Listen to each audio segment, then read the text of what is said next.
Good morning, नमस्कार। आप सभी लोगों का हमारे टीएससी ऑनलाइन क्लासेज में स्वागत है, अभिनंदन है। जैसा कि हम लोग इस क्लास में पढ़ रहे हैं भारतीय राज्य व्यवस्था, इंडियन पॉलिटी, और हम लोगों ने पिछली क्लास में भारतीय संविधान के विदेशी स्रोत के बारे में बात किया।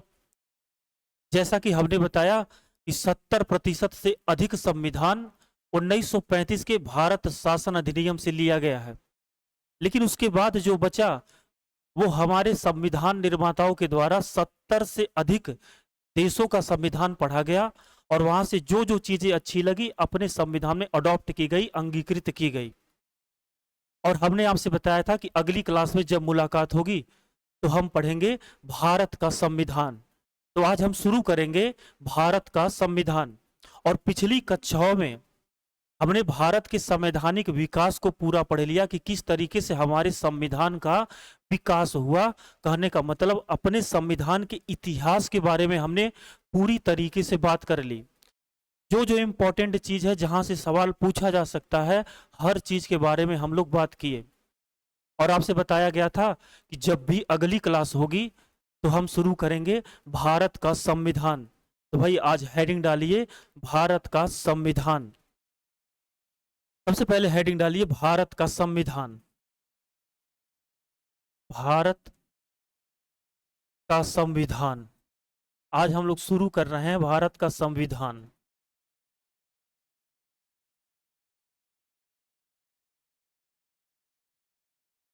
आज से पढ़ना शुरू करेंगे भारत के संविधान के बारे में। तो अगर बात करें हमारे संविधान के बारे में तो क्या क्या है हमारे संविधान में, तो ध्यान रखेंगे। एक है मूल संविधान। मूल संविधान, मूल संविधान किसको कहा जाता है? वह संविधान जो हमारे पास 26 जनवरी 1950 को था। कहने का मतलब वह संविधान, जब संविधान लागू किया गया था, जो संविधान था उसी को कहा जाता है मूल संविधान। और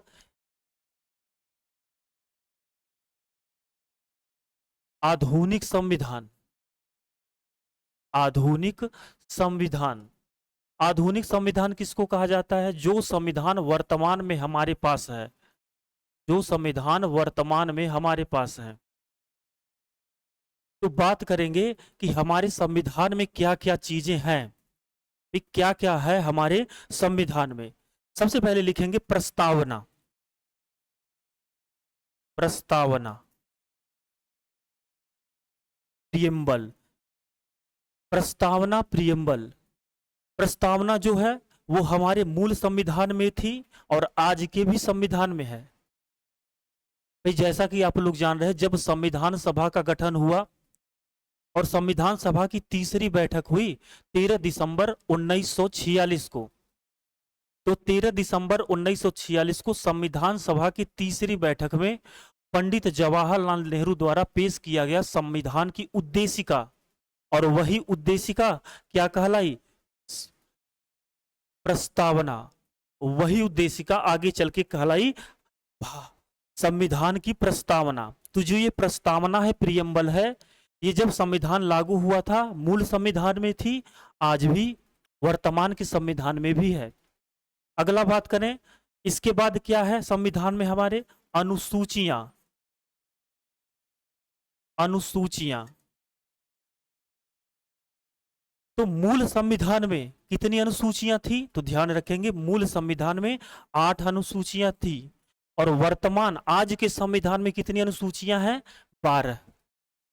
तो जिस समय हमारा संविधान लागू हुआ उस समय हमारे संविधान में 8 अनुसूचियां थी, लेकिन वर्तमान में 12 है। कहने का मतलब 4 बार हमारे संविधान में संशोधन किया गया और 4 नई अनुसूचियों को जोड़ा गया, जिससे अनुसूचियों की संख्या बढ़कर कितनी हो गई? 8 से बढ़कर 12 हो गई। इसके बाद संविधान के भाग। भाई मूल संविधान में कितने भाग थे? मूल संविधान में 22 भाग थे और आज के संविधान में कितने हैं? 25 भाग। जब संविधान लागू किया गया था तब हमारे संविधान में कितने भाग थे? 22 भाग। और वर्तमान संविधान में कितने भाग हैं? 25 भाग हैं। तो मूल संविधान में 22 भाग थे और वर्तमान आज के संविधान में कितना है? 25। इसके अलावा बात करें अनुच्छेद, इसके बाद क्या है? अनुच्छेद। जब संविधान लागू किया गया था तो संविधान में कितने अनुच्छेद थे? 395। 395 अनुच्छेद थे, लेकिन वर्तमान में 450 से अधिक 450 से अधिक अनुच्छेद है वर्तमान के संविधान में। तो हमारे संविधान में क्या क्या चीजें हैं? सबसे पहले प्रस्तावना है, फिर क्या है? अनुसूचियां हैं, भाग पढ़ने हैं, अनुच्छेद, और इसके बाद बात करें संविधान संशोधन। संविधान संशोधन, संविधान संशोधन, संविधान संशोधन। जब संविधान लागू किया गया था तब संविधान में एक भी संशोधन नहीं थे, लेकिन आज के संविधान में या आज तक संविधान में 107 बार क्या किया गया है? संशोधन किया जा चुका है। आज तक संविधान में 107 बार संशोधन किया जा चुका है। तो हमको भारत के संविधान में क्या क्या पढ़ना है? सबसे पहले पढ़ना है प्रस्तावना, उसके बाद पढ़ेंगे हम अनुसूचियों के बारे में, उसके बाद पढ़ेंगे अनुच्छेदों के बारे में, और लास्ट में पढ़ेंगे संविधान संशोधन के बारे में। नोट करिए आप लोग।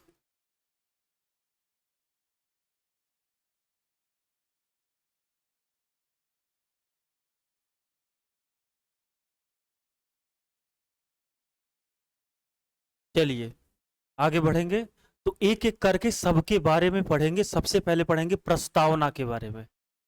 तो चलिए हेडिंग डालिए आप लोग, प्रस्तावना। भाई पढ़ रहे हैं हम भारत का संविधान, भारत का संविधान। और सबसे पहले इसमें क्या पढ़ेंगे? सबसे पहले बात करेंगे प्रस्तावना, प्रियम्बल के बारे में। प्रस्तावना, प्रस्तावना या प्रियम्बल। सबसे पहले अगर बात करें प्रस्तावना की, तो किस देश के संविधान से प्रस्तावना का विचार भारत के संविधान में लिया गया है? तो भाई अभी पिछली क्लास में ही पढ़ाया गया कि प्रस्तावना, तो सबसे पहला पॉइंट लिखेंगे प्रस्तावना का जो विचार है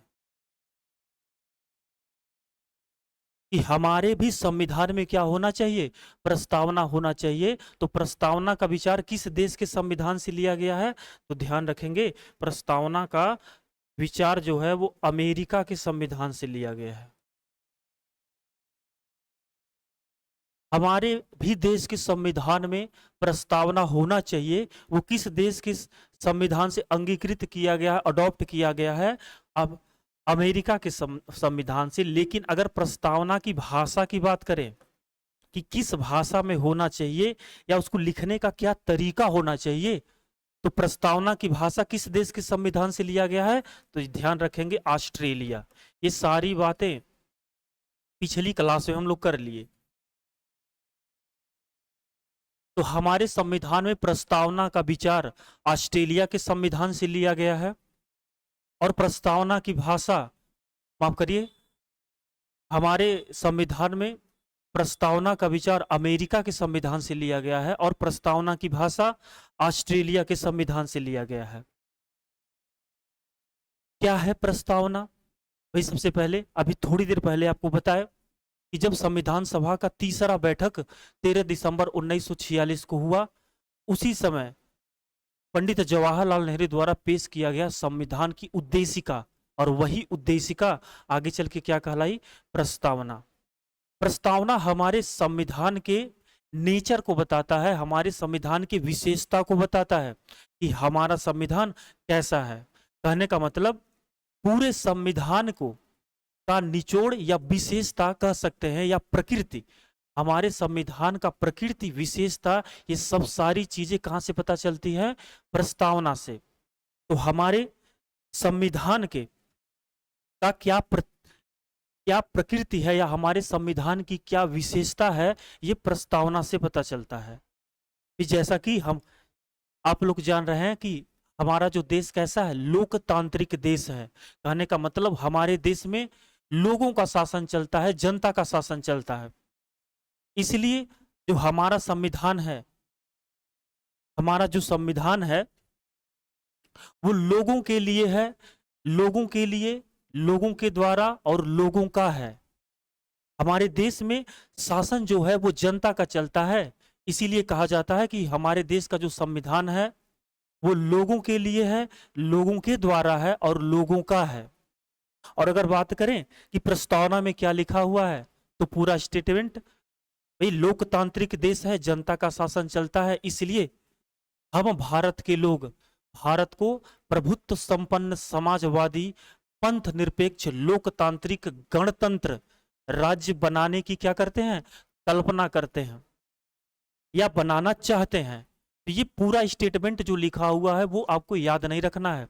आपको बस इतना याद रखना है, इन शब्दों को, जिन शब्दों का प्रयोग हमारे प्रस्तावना में किया गया है, तो क्या है कि हम भारत के लोग भारत को कैसा बनाना चाहते हैं, प्रभुत्व संपन्न समाजवादी पंथ निरपेक्ष लोकतांत्रिक गणतंत्र राज्य बनाने की परिकल्पना करते हैं या बनाना चाहते हैं। तो प्रस्तावना में लिखे हुए शब्दों को हमको जानना है कि क्या क्या शब्द प्रस्तावना में लिखे हुए हैं।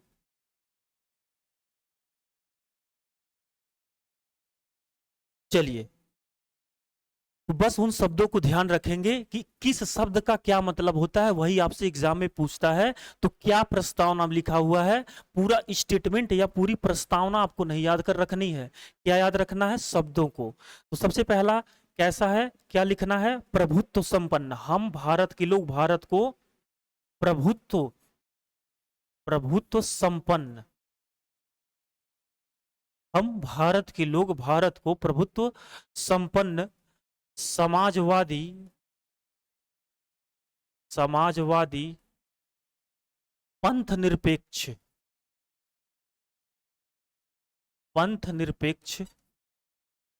लोकतांत्रिक लोकतांत्रिक लोकतांत्रिक गणतंत्र लोकतांत्रिक गणतंत्र बनाने का क्या करते हैं, परिकल्पना करते हैं। क्या मतलब होता है, सबसे पहले बात करें प्रभुत्व संपन्न। प्रभुत्व संपन्न का मतलब होता है सोवरन। इसका मतलब होता है कि हमारे देश पर बाहरी किसी भी शक्ति या बाहरी किसी भी व्यक्ति का कोई भी प्रभाव नहीं होगा। हमारे देश को चलाने के लिए हमारे देश का ही व्यक्ति क्या होगा, शासक होगा, जिसको हम लोग क्या कहते हैं, राष्ट्रपति। कहने का मतलब प्रभुत्व संपन्न का मतलब होता है हमारा जो देश है वो पूरी तरह क्या होगा, स्वतंत्र होगा। हमारा देश पूर्णतः स्वतंत्र है। हमारे देश पर किसी भी बाहरी व्यक्ति या किसी भी बाहरी देश का कोई प्रभाव, कोई भी डिस्टरबेंस नहीं होगा। और हमारे देश का लीडर जो है वो हमारे देश का कोई एक व्यक्ति होगा, जिसको क्या कहा जाता है, राष्ट्रपति। भाई क्या मतलब होता है, आप अपने भाषा में नीचे कोष्टक में लिख लीजिएगा। तो प्रभुत्व संपन्न का मतलब कि हमारा देश पूरी तरीके से स्वतंत्र है। हमारे देश पे किसी देश या किसी भी व्यक्ति का कोई हस्तक्षेप, किसी विदेशी देश या विदेशी व्यक्ति का कोई हस्तक्षेप या डिस्टरबेंस नहीं है। हम पूर्णतः क्या है, हम स्वतंत्र राज्य हैं। इसके बाद बात करें समाजवादी। समाजवादी का मतलब क्या होता है, तो समाजवादी का मतलब यहाँ कोई विचारधारा से नहीं है। समाजवादी का मतलब हमारे देश के नागरिक या हमारे देश का जो व्यक्ति होगा, किसी भी व्यक्ति का हमारे देश के किसी भी व्यक्ति का आर्थिक या सामाजिक रूप से शोषण नहीं होगा। कहने का मतलब हमारे देश के नागरिकों का आर्थिक और सामाजिक रूप से शोषण नहीं किया जा सकता, उसको परेशान नहीं किया जा सकता। सभी लोग एकदम स्वतंत्र रूप से क्या होंगे, यहाँ पे रह सकते हैं। अगला पंथ निरपेक्ष। पंथ निरपेक्ष का मतलब है सेकुलर कि हमारे देश का कोई अपना धर्म नहीं होगा। हम कैसे होंगे? हम सेकुलर होंगे। यहाँ पे रहने वाले नागरिक को स्वतंत्रता होगी कि वो जिस धर्म को चाहे उस धर्म को मान सकते हैं, उस धर्म की उपासना कर सकते हैं या अपने धर्म के विकास के लिए प्रचार प्रसार कर सकते हैं। लेकिन हमारे देश का कोई धर्म नहीं होगा। हम क्या हैं? सेकुलर हैं। हम अपने धर्म को लेके क्या हैं? तटस्थ हैं। हमारी सरकार हमारी देश की जो सरकार है वो कैसी है? धर्म के मामले में तटस्थ है। सरकार का कोई धर्म नहीं है। हमारे देश की सरकार द्वारा किसी भी धर्म को ना ही तो बढ़ावा दिया जाएगा, ना ही किसी धर्म को पीछे किया जाएगा। कहने का मतलब हम पूरी तरह सेकुलर है। हमारे देश का कोई धर्म नहीं है। तो पंथ निरपेक्ष का मतलब होता है कि हमारे देश का कोई धर्म नहीं है, हमारे राज्य का कोई धर्म। हम ऐसा राज्य बनाना चाहते हैं, हम भारत के लोग भारत को ऐसा राज्य बनाना चाहते हैं जिसका कोई धर्म नहीं होगा, जिसपे किसी देश का कोई हस्तक्षेप नहीं होगा। हम ऐसा राज्य बनाना चाहते हैं अपने देश को जिसमें रहने वाले व्यक्ति का आर्थिक या सामाजिक रूप से कोई शोषण ना हो और हमारे देश का कोई धर्म ना हो। अगला बात करें लोकतांत्रिक। हम भारत के लोग भारत को कैसा बनाना चाहते हैं? लोकतांत्रिक। लोकतांत्रिक का मतलब हमारे देश की जो सरकार है वो जनता द्वारा चलाई जाएगी, या कहने का मतलब हमारा देश किस हिसाब से चलता है? जनता के द्वारा। जनता ही हमारे देश को चलाती है। जैसे कि जनता ही लीडर का चुनाव करती है, तो जनता ही हमारे देश। लोकतांत्रिक का मतलब है कि यहाँ पर सत्ता किसके हाथों में है? जनता के हाथों में। हम लोकतांत्रिक हैं, लोगों का सरकार है, यहाँ लोगों के द्वारा सत्ता चलाया जाता है या चलाया जाता है। तो हम भारत के लोग भारत को ऐसा राज्य बनाना चाहते हैं जो पूर्णतः किस पे डिपेंड हो? जनता पे, लोगों पे। आगे गणतंत्र। गणतंत्र का मतलब एक ऐसा देश या एक ऐसा राज्य जिसका जो शासक हो या जिस शासक का जो पद हो वो अनुवांशिक ना हो। जैसे हमारे देश में राष्ट्रपति होता है, तो राष्ट्रपति का बेटा ही राष्ट्रपति नहीं बनता। तो गणतंत्र का मतलब एक ऐसे देश या एक ऐसे राष्ट्र से है जिसके लीडर का जो पद होगा वो अनुवांशिक नहीं होगा। इसी को क्या कहा जाता है? गणतंत्र। और अगर हम बात करें एक गणतंत्र राज्य का जो विचार है वो किस देश के संविधान से लिया गया है? तो अभी पिछली क्लास में आप पढ़े हैं फ्रांस। एक गणतंत्र राज्य का जो विचार है वो किस देश के संविधान से लिया गया है? फ्रांस। तो हम भारत के लोग भारत को प्रभुत्व संपन्न समाजवादी पंथ निरपेक्ष लोकतांत्रिक गणतंत्र राज्य बनाने की परिकल्पना करते हैं। और जब हमारा देश ऐसा होगा तब हम क्या कर पाएंगे? अपने नागरिकों को समान न्याय जब हमारा देश इस प्रकार का होगा तब यहां रह रहे नागरिकों को हम क्या देंगे? समान न्याय। किस तरह का न्याय? सामाजिक न्याय, सामाजिक, आर्थिक, और राजनैतिक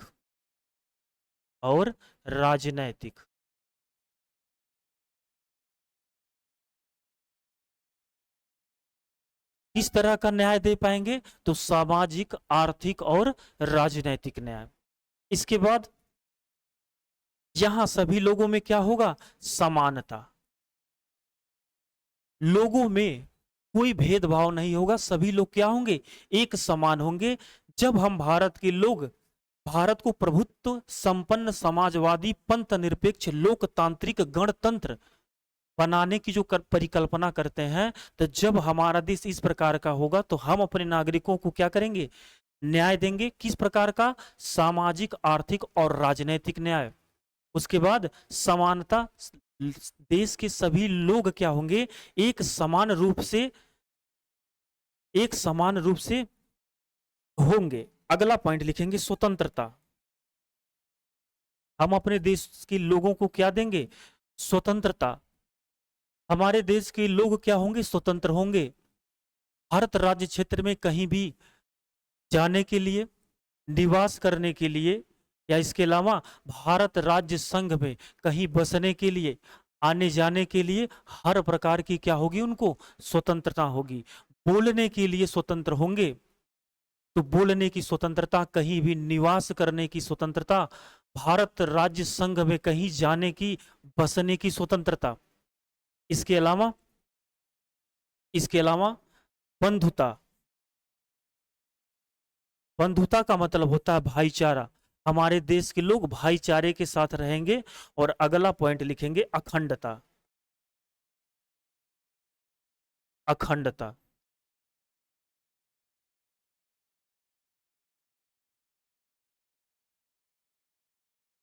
अखंडता का मतलब होता है कि हमारे देश का खंडन नहीं किया जा सकता। भाई जैसे जानते हैं कि इंडिया अर्थात भारत राज्यों का क्या है? संघ है।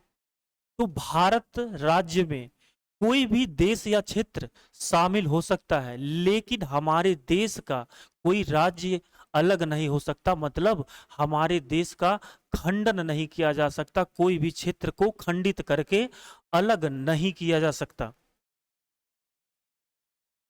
अगर बात करें न्याय की, अगर हम आपसे सवाल पूछे कि जो ये न्याय है, ये शब्द कहां से लिया गया है, तो ध्यान रखेंगे कि 1917 में हुआ रूस की क्रांति।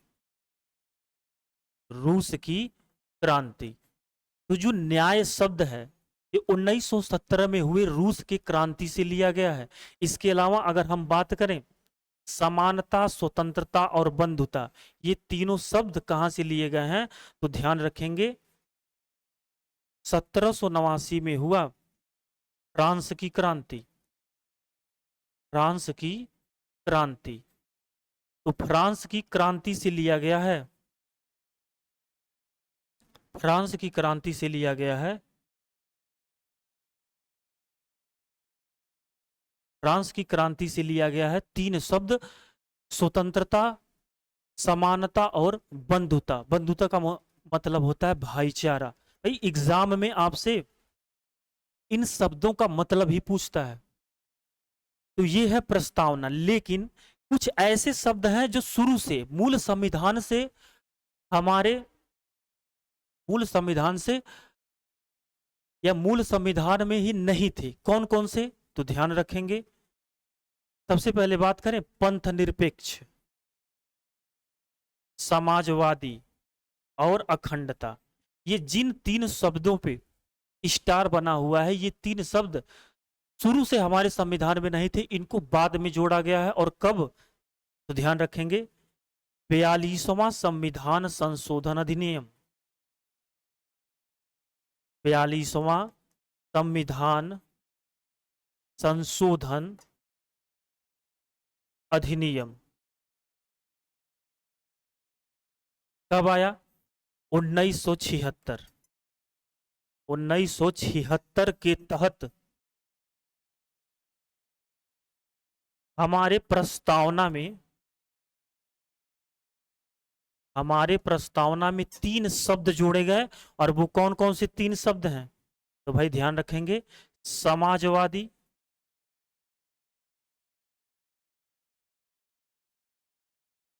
समाजवादी, पंथ निरपेक्ष, पंथ निरपेक्ष और अखंडता।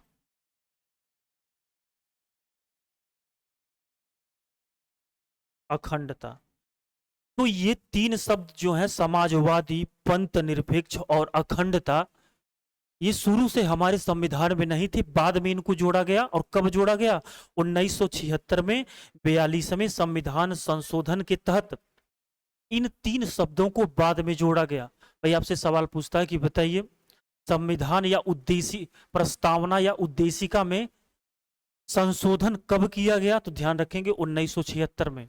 और संशोधन करके तीन शब्द जोड़ दिए गए, समाजवादी, पंथ निरपेक्ष और अखंडता। और अगर गणतंत्र शब्द की बात करें तो कहां से लिया गया है? एक गणतंत्र राज्य का जो विचार है वो कहाँ से लिया गया है? तो फ्रांस से। और न्याय किस तरह का? सामाजिक, आर्थिक और राजनैतिक जो न्याय है ये कहाँ से लिया गया है? तो 1917 में हुए रूस की क्रांति से। और समानता, स्वतंत्रता और बंधुता ये तीन शब्द कहाँ से लिए गए हैं? 1789 में हुए फ्रांस की क्रांति। तो ये सब सारी बातें आप ध्यान में रखेंगे, यहीं से सवाल पूछता है। तो ये था आपका प्रस्तावना। जैसा कि बताया कि भारत के संविधान में सबसे पहले क्या पढ़ना है? प्रस्तावना। उसके बाद हम बात करेंगे अनुसूचियों के बारे में। तो जहां से सवाल पूछा जा सकता है आपके एग्जाम में, जो जो इंपॉर्टेंट होता है, ये आपसे बताए कि इन शब्दों का मतलब आप अपनी भाषा में नीचे लिख लीजिए। वैसे बस आपको जानना है कि किस शब्द का मतलब क्या होता है।